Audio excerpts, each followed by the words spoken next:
Hey everybody, welcome to another episode of the podcast. I'm your host, Brian Keane, online fitness coach, nutritionist, and 3-time best-selling author, here to help you by deconstructing expert guests on all things health, fitness, and mindset. Today's episode, we go in a slightly different direction. We're talking about intimacy, we're talking about sex. I should add that today's episode is with intimacy expert Susan Bratton, but needs to come with an explicit warning for sexual content. So if you are listening to this in public or with children, it's probably not, it's definitely not a conversation to be listening with young children in a car or if you're driving somewhere. So I just want to kind of preface with that. This podcast is a little bit different to what we normally discuss on this show. I would normally go into health, fitness, and wellness, but something I've been trying to cover in more recent months is the holistic approach to longevity when it comes to a happier life, a more fulfilling life. And I think sex falls into that bracket. So in today's podcast, we talk about taking science into the bedroom, avoiding that sexual stagnation with partners, your sex bucket list, building sexual confidence, and having difficult conversations to improve your sex life, Aphrodisiacs and some of the top botanicals for better sex, and then some of the more uncomfortable topics like painful sex for women or erectile dysfunction for men. So this is an episode that's a little bit definitely outside of my area of expertise, a little bit outside of my comfort zone as well, but Susan is able to take the reins and talk a lot on this. So hopefully if you're somebody that struggles with either sexual performance or just having that conversation with a partner or a potential partner down the line, you'll get a lot of value from today's episode. It's one that, as I mentioned, outside of my comfort zone in terms of topic. So I let Susan guide a lot of the conversation, and I guide the conversation with questions, but I let her guide with her expertise. So let me know how you found it. It's a little bit of a different one, coming from a different angle, a little bit more graphic in parts than other previous episodes talking on this topic. So just to give you that forewarning, if you are uncomfortable with talking about sex, there is some graphical explanations and stories that Susan goes into in this podcast. So just kind of giving you that little bit of a warning on the front end. But without further ado, here is today's podcast with intimacy expert Susan Bratton on sexual vitality secrets, libido advice, and taking science into the bedroom. Explicit warning, sexual content. Enjoy.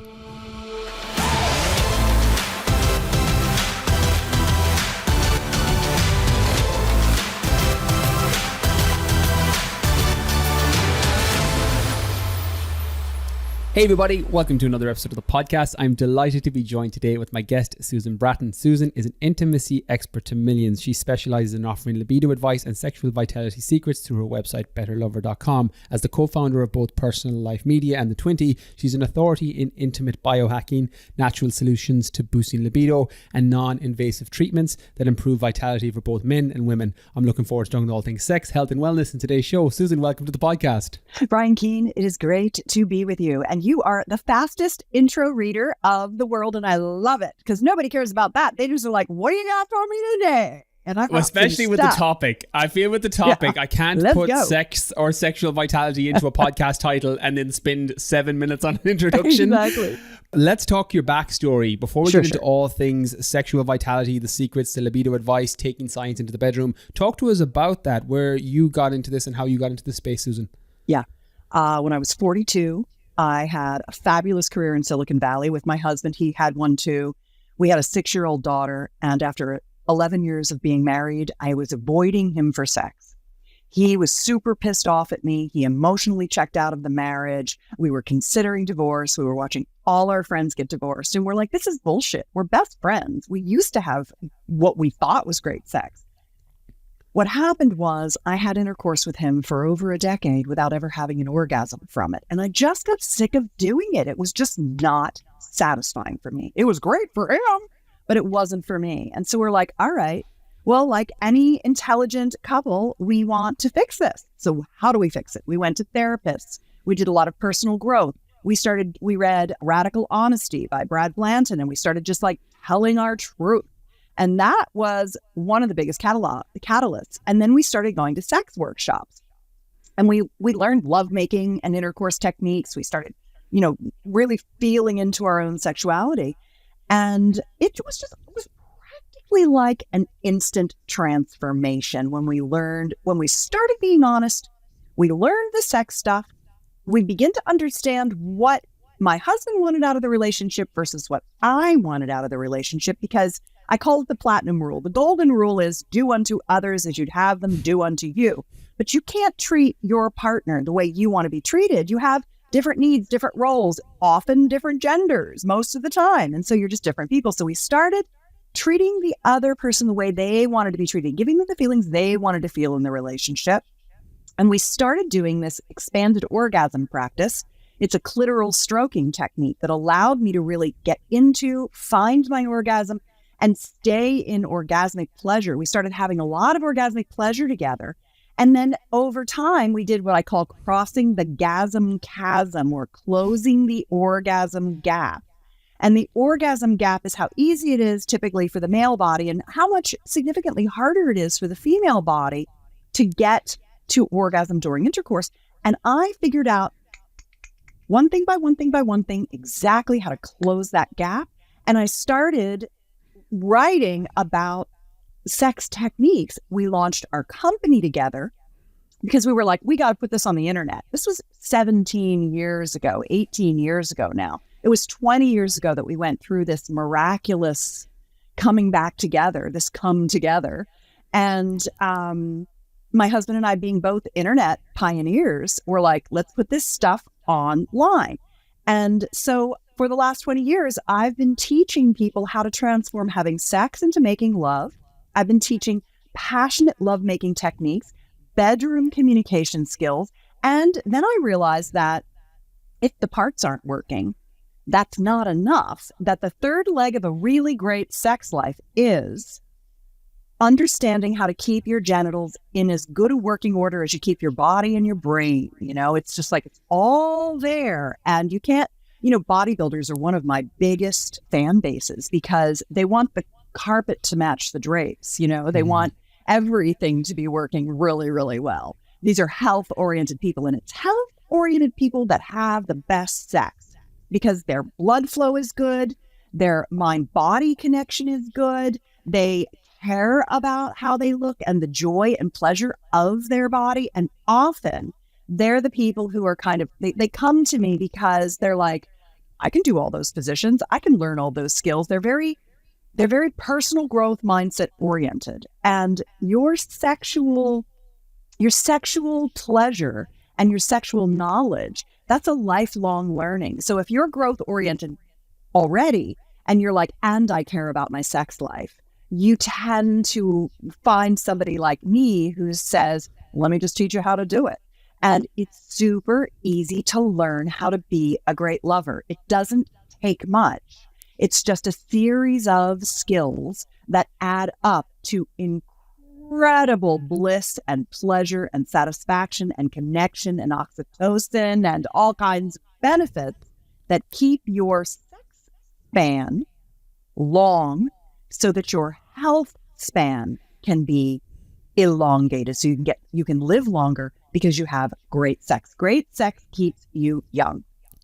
One of the things we spoke about right before we went on air was the beauty of podcasts, that we can have these open conversations. And I think as somebody that's massive into health, wellness, fitness, that's what this podcast originally started as.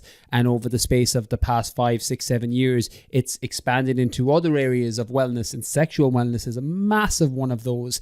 And I think you become more aware of it, potentially the older you get, because you hear stories, or you might see potential shutdown in your own body, or a lack of interest in the case of some of the clients and people I've worked with when it comes to, looking after their health, and then their sex drive being increased as a result of making physical change to their fitness, which is like they go so hand in hand. They do. With the conversations around sex, I'm very curious, Susan, from your experience and from your online community, why do you think there's such a barrier? You mentioned there that there was 10 years nearly where you were having sex, you weren't orgasming, it wasn't, so the communication clearly wasn't there. And I think a lot of people listening are in that bracket where they just don't talk to their partner or their potential partner about it.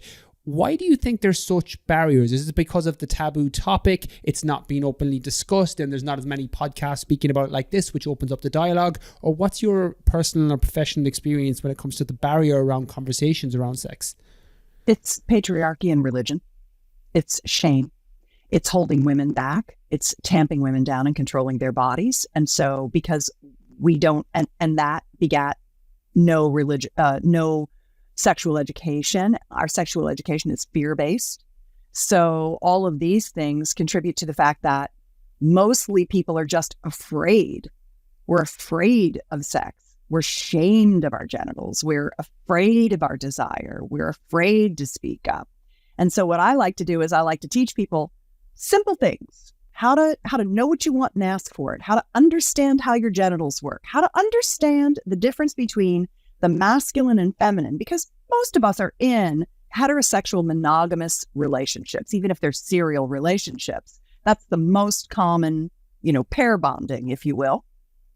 And the male body, you think about it, they have kind of a competitive advantage sexually, where as a man, you are testosterone dominant, and testosterone is the molecule of lust. Secondly, we feminine, we're estrogen dominant, and estrogen. So the male is the predator, unfortunately, and the female is the prey. I mean, look at the data on sex predators. 99% of sexual predators in all cultures are men. 99%. So they're the prey and we're the predators. We're worried. Estrogen is the molecule of safety, not of desire, not of conquest. And so we always have to watch out for ourselves. So we start out with, we're looking at everything all the time. We're judgmental. We have judgments about our body. We have body image issues that we have to overcome. And the masculine doesn't have that. He's single-minded. He can full speed ahead. And then you look at the anatomical differences. So he's ready to go, and he masturbates on a daily because he's got to keep his sperm topped off at a biological level. He's driven to do that. The feminine doesn't need to do that. So she's not masturbating daily, typically.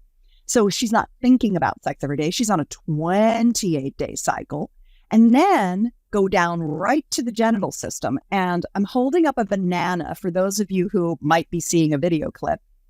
And this banana is basically the penis, if you think about it. And 50% of the banana sticks out of his belly, and 50% of it actually goes down and into his testicles. So if you imagine a banana, that's how big a penis is when it's fully erect. And if you peel off the skin and you take the meat, the fruit inside, that's how much erectile tissue is in his penis. It's a lot. And it's in 3 straight chambers. And when he looks at a boob, that's all it takes. He sees a boob and he's like, what's up, sex? And then he gets a really fast erection. He has fast-acting hemodynamics if he's healthy. So he gets filled with blood very quickly because it's just like, boom, goes right down those chambers. You take that same amount of fruit from that banana and you turn it into a circle with a point at the top, and you put it around the vaginal opening, and the top is the clitoris, the tip of the clitoris, but the entire vagina is filled with 3 erectile tissue structures as well: the clitoral, urethral, and perineal. And they're wrapped around the vagina. The problem is they're in all these little nooks and crannies. It's not just that long, straight tube. So it takes her about 20 minutes to get feeling safe, being relaxed, getting out of her head and into her body, allowing her to connect her heart, because her vagal nerve runs right down into her womb. So she has to have heart connection. In the masculine body, it stops short, north in the abdomen. It's not connected to his penis. So one of the number one techniques I teach men is how to connect their heart to their penis, because they're often dissociated from it. And when they begin to come into alignment and come into calmness around connection, they can become a much better lover. Speaking of better lover, I want to let you know that if you want to follow my sex tips newsletter, you can get it at betterlover.com. I'm so prolific right now because the point I want to make to all of this is that men have very fast arousal patterns. Women have very slow arousal patterns. Women think they're supposed to be as fast as men and that there's something wrong with them. And I just want to tell you, to everyone listening, please remember that it takes a woman's little nooks and crannies 20 minutes at a minimum to get filled up with the same blood that it takes for him 2 minutes or less to get filled up with blood. And if you think about it, this is the last piece of this that's like, let's drive this point home. Stop rushing sex, because sex is actually happening in your brain.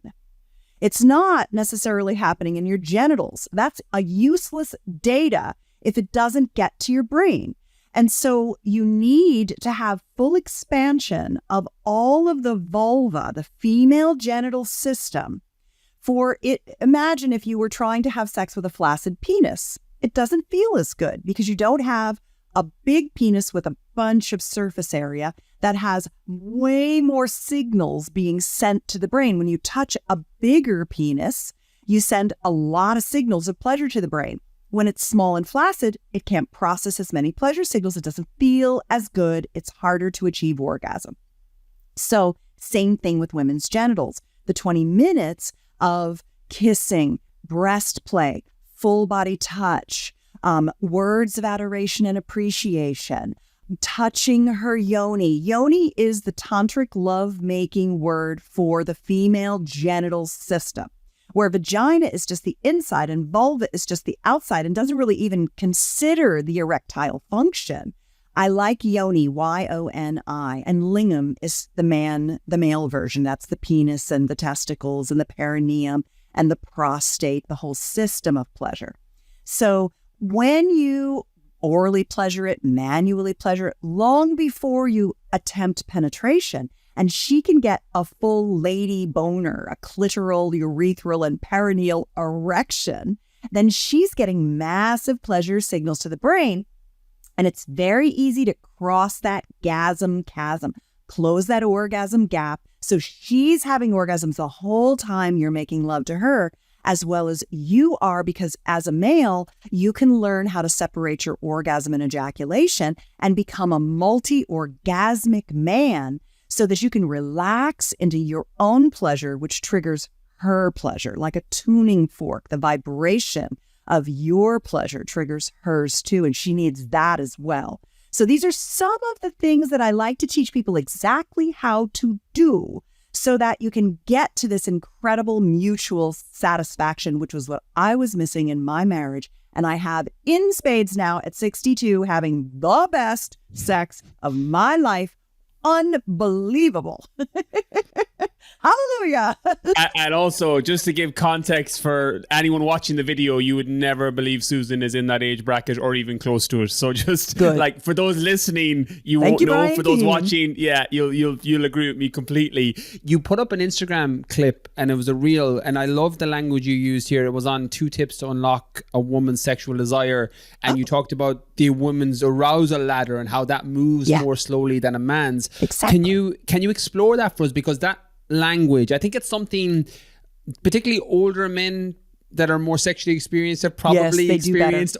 Yes, because of normally failure being feedback, being the primitive word here in terms of you learn from personal good NLP. Yeah, exactly. Talk to us about that, because I think that language is useful even for women trying to communicate it with their partner, because men by their nature, as you mentioned, can be wham bam, thank you ma'am, because it's so fast and quick in terms of how quickly you can get to sexual arousal. Sometimes men can forget that. So women might want to communicate it, men might want to be aware of it. Talk to us about the ladder and how it moves more slowly for men or for women compared to men.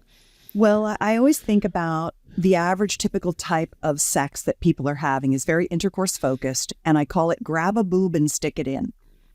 And that is the recipe for her not wanting sex with you after a while.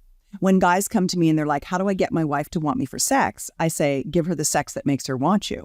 If she doesn't want you for sex, she's not getting the kind of sex she needs. And then I say, here's what you need to know. And I teach them all those things.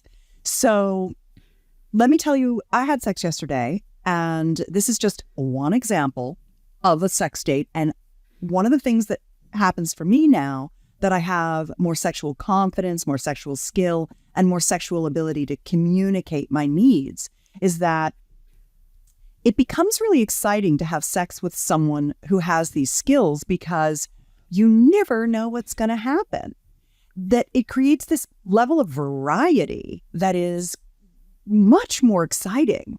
And it's when you basically allow your yoni, remember that's the female genital system of pleasure, when you allow her to tell you what she wants in any given moment, and both of you are kind of in service. You know, we talk about being in service to the goddess. I like to talk about being in service to the yoni of the goddess when you're making love.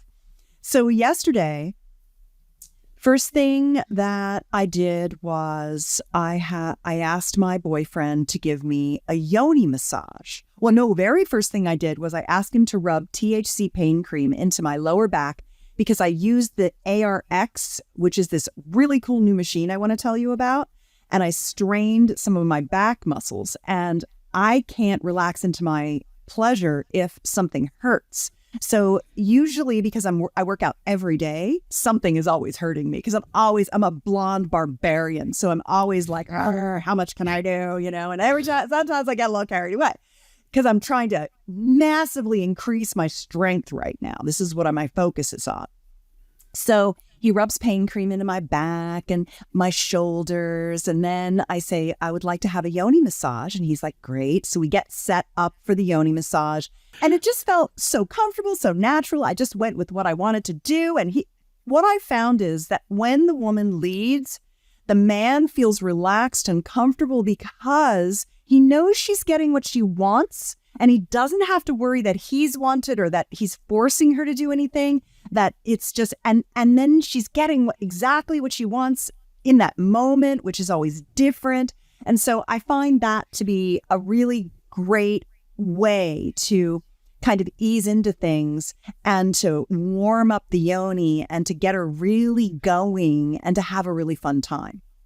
If we think about that experience as years of communication, building sexual confidence, experimenting with yourself, with others, and we think of somebody that's listening whose sexual confidence is at a 0 or a 1 on a 1 to 10 scale. Yeah. How did you go about initially, or what do you recommend for both genders, but women in particular? Because as you mentioned, if a woman feels confident in themselves, either sexually or otherwise, it relaxes the entire situation because men can follow with that and there's less pressure, etc. But for those who are at that 0 or that 1 level of sexual confidence where they're like, oh, I don't know how to communicate this, or I don't really know what I want. How do you recommend they go from 0 to 1 or 1 to 2 and kind of build up that sexual confidence ladder, if we keep the analogy of earlier from a ladder, to kind of bring themselves up the scale so that they can have these potential experiences with lovers or partners, or, you know, again, I don't want to keep a gender bias, obviously, because men, I women, support trans, gender spectrum. Yeah, but of course, but just as an example for based on where you are now, for those female that identify as females listening, what would you say to go from 0 to 1 in terms of sexual confidence in particular? Yeah, mostly women struggle at first with, I don't know what I want, I just know what I'm getting isn't it. And if I give him any feedback, he takes it as failure instead of taking it as feedback that allows him to become better. And so I'll tell you, since I know you want to cover so many things, I'll just tell you that the answer is something I wrote called the Sexual Soulmate Pact, PACT, like an agreement. I wrote the entire outline of how to know what you want, how to ask for it, and how to get your partner to love you asking for what you want. It's at sexualsoulmatepact.com. I could go into it now, but it'll take enough time that it's worth it just to send people there because it's a free download. And when you download it, you can give it to your partner and be like, let's do this pact and try this because I'd like to expand my sexuality. And Susan Bratton says, this is the foundation of great sex is communication. So before we start working on techniques, let's work on communication skills. I want to feel empowered and I want you to love feedback and give it to me too. Is communication the biggest barrier? Is it actually, it's the original dialogue that people are just afraid to bring up? Yeah, number one. Both in a relationship, in a heterosexual relationship, is that men afraid of it? In all, people afraid to bring it up. How again, without going too much into it, because I will link that free download for people. How do you open up that dialogue? Do you think something like, listen to this podcast and we can have a discussion around it? Or read the Sexual Soulmate Pact. I printed it out. Let's go to dinner and read it. I'll read it to you. Or let's go for a drive in the car to the country and I'll read it to you. And then let's go on a nature walk and talk about it. Okay. Yeah, I like that. I think that it's romantic. And actionable. I think when it comes to sex, because it's such a physical act, sometimes you need something very tangible that you can do to open up that dialogue and have that conversation. Yeah. And when you move a woman's body, you move her emotions. She's like a horse. She's a flight animal. Explore that. Explain that in a bit more detail. If you want to romance and seduce your woman in a positive way with integrity, one of the best things to do is to take her into nature, take her for a walk, rowboat her, take her on a bike ride, take her for a swim in the ocean or a lake. These are the things that bind her to you when you take her out into the world and move her body. That's really good to know. And something that I think intuitively, as you're saying it, I'm nodding because I'm like, that makes sense without actually ever having thought of it. In terms it's a classic. That's so much of my work. Honestly, Brian, so much of my work is I tell you things and you're like, well, that fucking makes sense. You know what I mean? It's just like, you just need me to tell you. And then you're like, I got it. That's the beauty of sex, is that it's a series of linked, learned skills that are very easy to implement. And they have, I like to call them little hinges that swing big doors. It's like super easy to do. And bam, it creates an incredibly explosively powerful, profound upgrade to your sexuality. This is a Pandora's box of a question, and you can go in a whole host of different angles with it or directions. But what's the biggest misconception you see around sex in general? Oh, let's see. I think the one that I gave you right at the beginning of how a woman's arousal is slow and she's constantly rushing herself and then having sex too early and then wondering why it's not good. It's the biggest thing. Can you speak to, and again, I don't want to put your answer into every woman on the planet, but is that something that women feel a lot of self-pressure around? Yes. Because that strikes me as very heavily self-imposed pressure that someone might not be aware of. Well, and also then look at what porn has done, where according to Time magazine, 96% of porn shows video that is degrading to women. Yet this is where all of our men are getting their quote unquote sex education. And women are seeing this and thinking that's how they have to act. So they're not actually coming from deep within and the desire that is within them. I worked for Tony Robbins as his chief marketing officer for a number of years. And he had a phrase that I always thought was really good. And it is, all you need is within you now. And that goes for your sexuality as well. I don't even like to watch pornography, and I don't watch it because I feel that it screws up my natural sexuality. Our natural sexuality is within us if we allow it to come up. And so cultivating our own desire and what turns us on and what feels good when we're with someone we trust and we're relaxed. Arousal begins in a seat of relaxation, in a pool of relaxation. A lot of guys come to me and they're like, how do I turn her on faster? And I'm like, slow down. Guys are like, what's your number one sex technique? And I'm like, turn around and come back and get her and slow down. There's so many ways to say the same thing. There's, you're not broken. Sex is, because of the shame, the fear, the lack of knowledge, and pornography. And I mean, there are probably benefits to pornography. I just haven't found them. And I am not I'm not a person who, I'm a live and let live, anything goes kind of a person. But I just don't think that it serves many people until they've developed their own sexual self. And then they can look at it as ideas for putting input in that might also allow them to get some new ideas. But one of the things that I put together recently, because what I've found is that people like techniques and they like the communication skills and they like the sexual health pieces. But what they really want are just ideas for hot sex from me. Just tell me some ideas. And I have this concept that I call erotic play dates.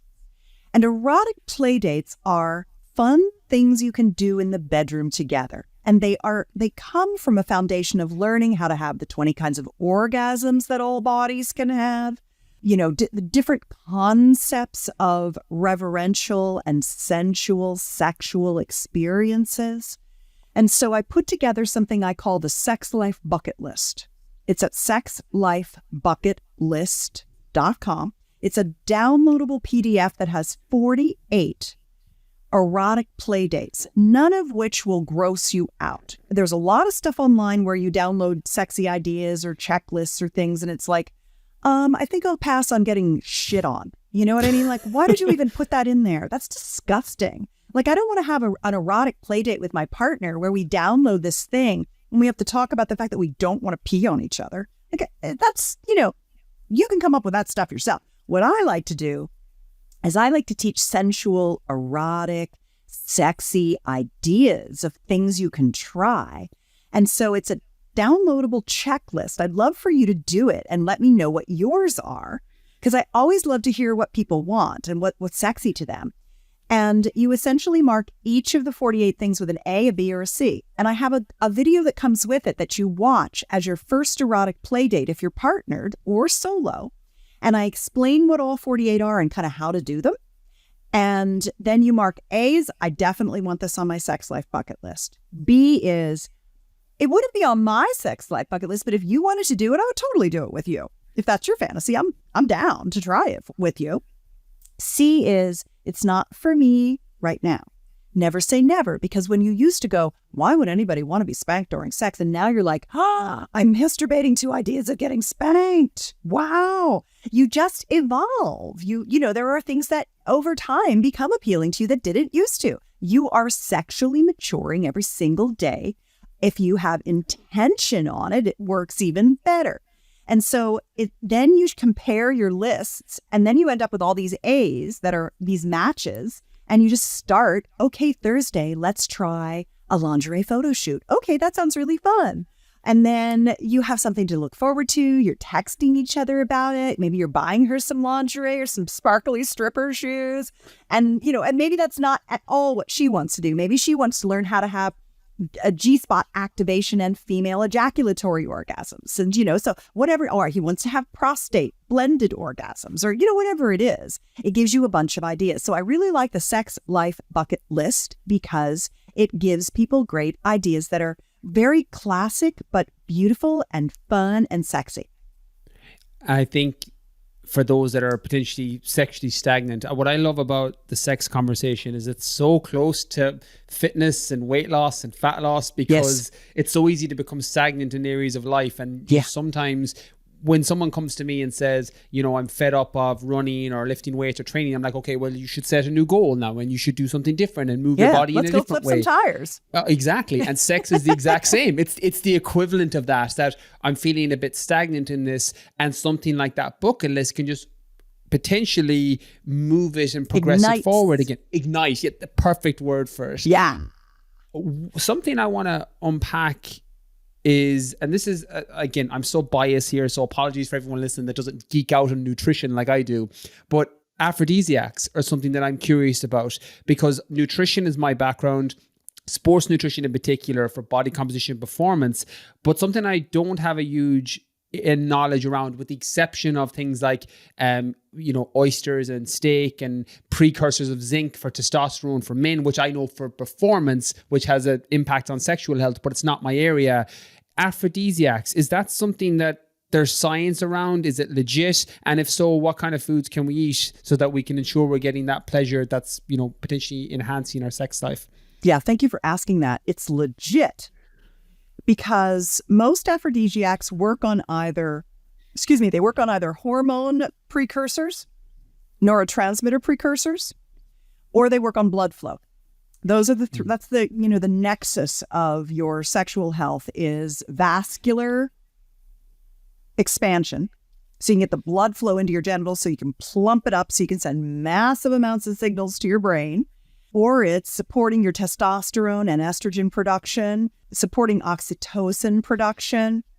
It's helping you with growth hormone, lowering your nighttime cortisol so you sleep better and recover better and you have better sex. It's all those things, as well as helping you with just vitality and energy. So the ones that are the best, there's 5 major botanicals that support those systems. One is cacao or dark chocolate. One is maca, a Peruvian root. One is Tribulus terrestris. It's a Mediterranean vine with a little yellow flower and thorns. One is tung kadali. It's a root of a Malaysian and Southeast Asian vine. And the other is fenugreek, which is kind of almost like a licoricey tasting seed from a plant in India, which is an Ayurvedic. And those are the 5 botanicals that have been both used indigenously by our wise ancestors, because everybody wants to feel horny. Horny is lust. Lust is passion. Passion and vitality and sex are 2 sides of the same coin, just like libido and health are 2 sides of the same coin. Your libido is shitty if you're not healthy. If your libido is low, check your health and your libido will come back. So those are the 5 that are both indigenous wisdom as well as have human clinical data for efficacious doses. And I'm glad you asked me, because one of my 2 companies, I have the Better Lover newsletter business teaching sex techniques. My newsletter is free. You never have to buy anything from me. I'm just here to heal the world. But I have a lot of online programs that teach sex techniques that are available too. And then my other company is called The 20, based on the 80-20 rule, Pareto's principle. The 20% of what you're doing that is actually getting the results. And my supplements are a blood flow supplement called Flow. I've got it right here, a blood flow supplement called Flow that has nitric oxide. It's a nitric oxide booster made from organic fruit and vegetables, because I'm an organic girl. I don't like stuff that's made in a Chinese lab. And I didn't bring it with me here today, but my Desire multivitamin, multimineral complex with Libido botanicals built right in, and methylated B vitamins, because I'm an MTHFR genetics person. So I can't take folic acid. So I always have to keep my energy up by taking methylated B vitamins. And so that is what I take every day. It's so funny you mentioned those supplements, because I'm very familiar with 4 of the 5. I used to do competitive bodybuilding, and I used to prepare people for shows, and they're very, for blood flow, as you mentioned, fenugreek, a big one, maca as a testosterone booster, and then as I mentioned, some of the other vitamins and minerals that work as precursors for hormones are very popular within sports nutrition for performance, but this is performance just in a different area. Exactly. As opposed to lifting weights. It's still sports performance. It's very true. Very true. And it's your stamina is super important if you want to have great hot sex. It's interesting, and before we get on to the last topic, which I want to talk about, which is erectile dysfunction and painful sex, I think it covers both genders there in terms of if we're sticking with male and female. Yeah. But something that has indirectly happened, what most of my men tell me this, some of my women, because they don't be comfortable with it, is when you end up fixing their health, similar to what you mentioned earlier, by putting in more nutrient-dense foods, by exercising, moving their body, sex drive, libido goes up. As you mentioned, health and libido are so heavily linked.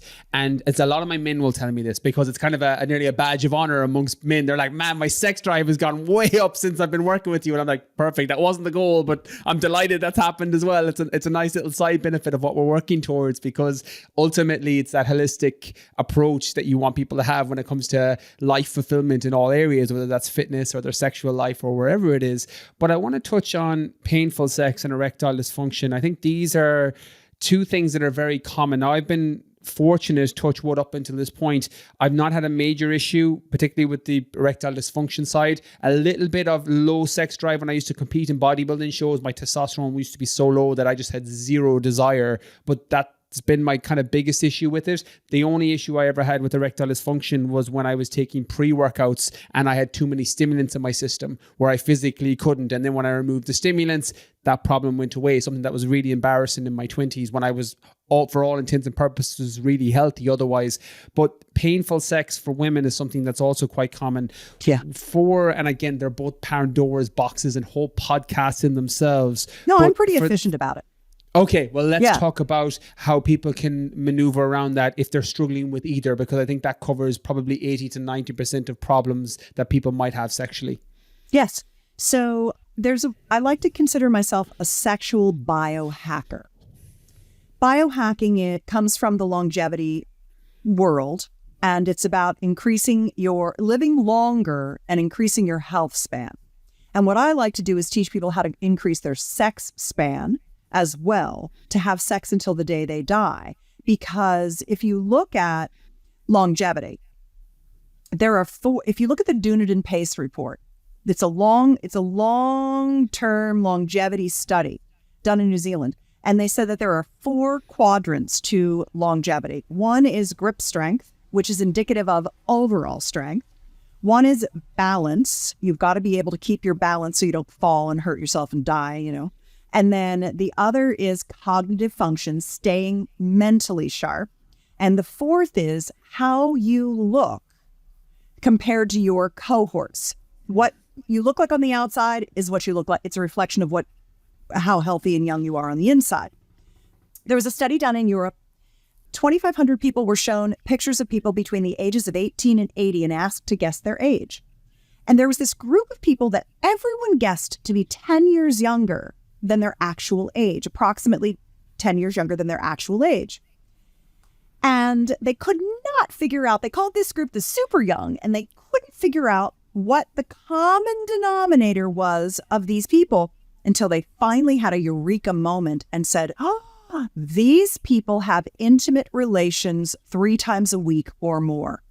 The intimacy they're having, and I don't say sex, because when I say sex, people think intercourse because the religious patriarchy, which is where we started this show, says sex is for procreation only, so only intercourse matters. That's how we ended up with this bullshit idea of foreplay and sex. And everything has to lead to intercourse. I love intercourse. I come like crazy from intercourse. I also come like crazy from yoni massage, oral pleasuring, going down on my lovers, everything. And so what I'm trying to do is get people to have all the 20 kinds of orgasms the human body can have. So I want to get away from just this focus on intercourse. At the same time, I want to teach people that having orgasmic intercourse together is simply a series of learned skills. So I'm just trying to level that whole playing field. So I use the word intimacy, but really what good sex does is it keeps you young. It makes you look younger. It makes you younger on the inside. It gives you a longer life. So if you want to live a long life, work on your sex life. The problem is that by the time you get into your 40s, 50s, 60s, your genitals have begun to age just like the rest of you. So how do you reverse the atrophy of aging? As your hormones, estrogen drops, your tissue gets thin and the sex can be more painful. So what do? You take your nitric oxide supplements, you eat your leafy green vegetables and your beetroot, and you get long yoni massages where you can get that tissue fully plumped up, because the vagina is not a gland. It's not self-lubricating. The way you get your vagina lubricated, because women say they're dry and their tissue is thinning, you allow yourself the time to become aroused so the blood flows to your pelvic bowl, seeps through the vaginal mucosal lining, and wets the tissue, and you are lubricated. Women's lubrication issues are often just rushed sex and thinning tissue. So replace your estrogen in your vagina. Use photobiomodulation. There's a really great device at vaginadevice.com that uses red light therapy inside the vagina to start to build that tissue up again. Go get your FemiWave treatments. Now, they're not in Europe yet, but they're coming. It's acoustic wave applied to the outside of the entire vulva and the clitoral tissue that plumps up the vulva, plumps up the vagina, reverses incontinence, re-stimulates new tissue growth into all the clitoral structures so that you're not chasing orgasms and not quite getting there. You over time, you can lose your orgasmic intensity.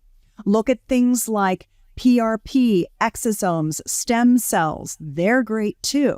So a combination of all that stuff is the stack, the sexual biohacking stack, your blood flow, all of the things that it takes, your estrogen, your lubrication, your stimulation of new tissue growth. All that is what you want to do. Same with your male body partner. What works for him best is either the acoustic wave for men is called Gaines wave. And we have it here in the US and it is absolutely fabulous. I am a spokesperson for the company. They didn't come to me. I went to them years ago and said, I want to bring my credibility to your brand because I have seen man after man have the benefits of having this acoustic wave treatment done, not just to the penis itself, but also to the buried penis and the prostate area, the base of the penis.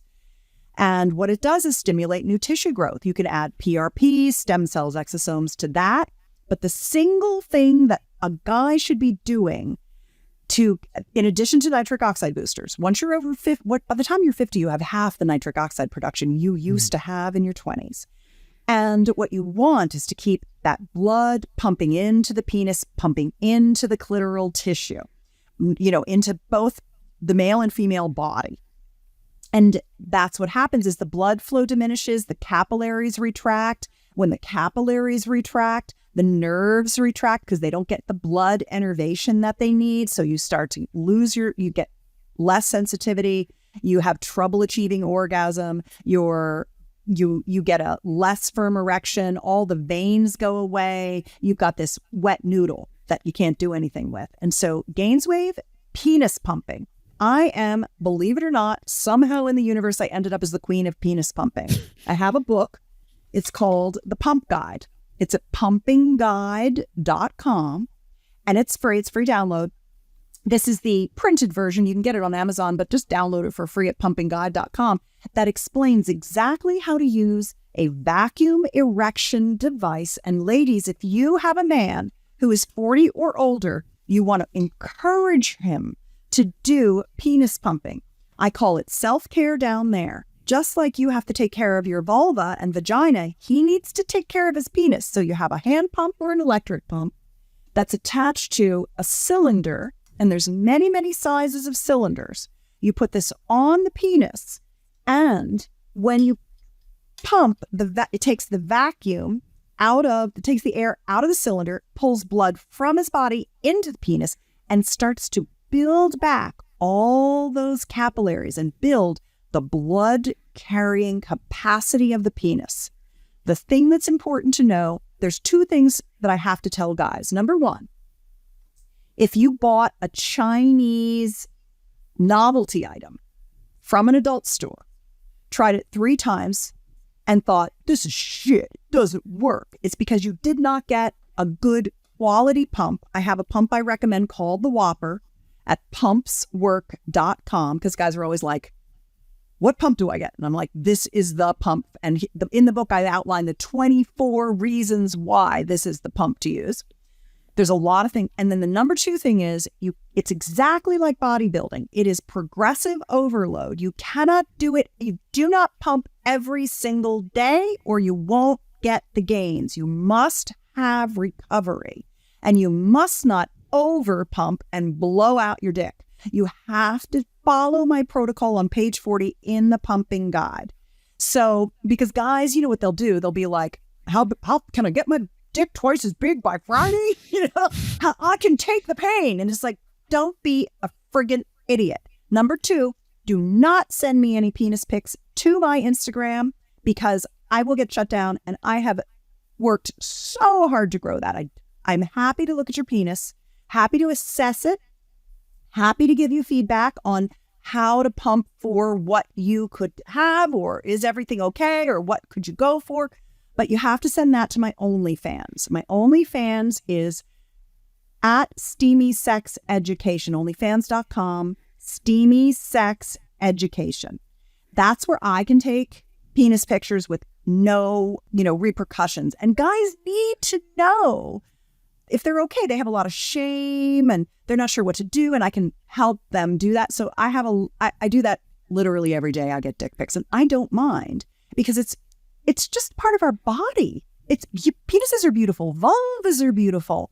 We should be looking at them and honoring them and cherishing them and caring for them so we can have a long sex span and be happier and younger than all of our friends.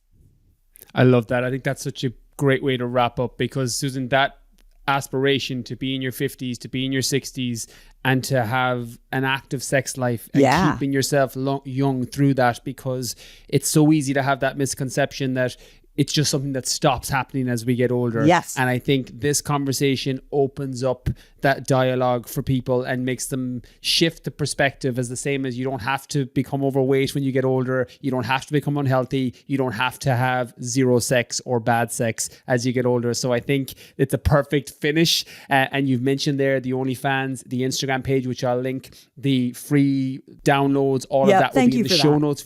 Of course, it'll be in the show notes for people on BrianKeaneFitness.com. It'll be in the description below. Great. And Susan, thank you so much for the conversation, for giving people and opening up that dialogue that might potentially help people get back on track if they're not feeling, or if they're feeling that sexual stagnation, as I put it earlier. Keep doing what you're doing, and I'll chat to you again soon.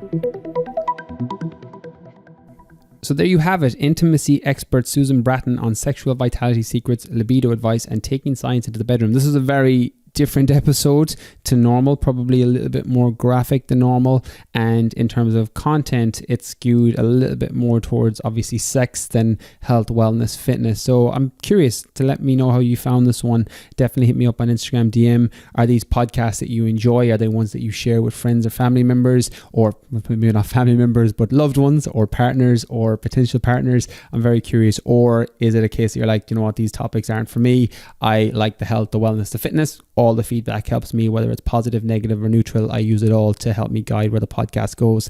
So yeah, pop me a DM, let me know. That's everything from me from this week's podcast. Catch you all next Monday.